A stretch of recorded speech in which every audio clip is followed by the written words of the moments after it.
Bibles and turn to Mark chapter 2. Mark chapter 2. I had a long talk with a Christian brother this week that affected how I prepared this message. I'll give you some more details on that as I go. But we were talking about the fact that the Bible is very relevant to our lives. It's not something that's sort of it can be very deep and theological and one of those things you can study for all your life and not really get down to plumb the depths of its meaning. But a lot of what the Bible teaches is just, that's where we're at. That's how life works.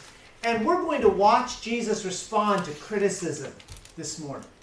Now, how many of you have ever been criticized?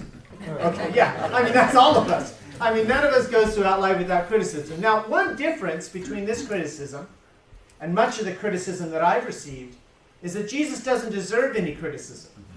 He does everything perfectly.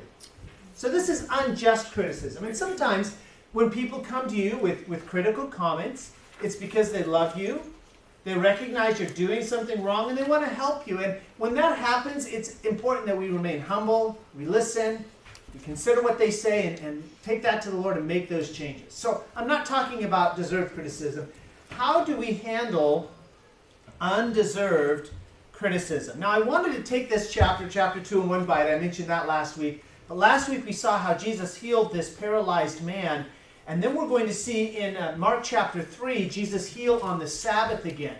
And starting in Mark chapter 2, verse 1, and working our way through Mark chapter 3, about the verse 7 or 8, what we see is Mark is explaining to us why there is so much opposition to Jesus.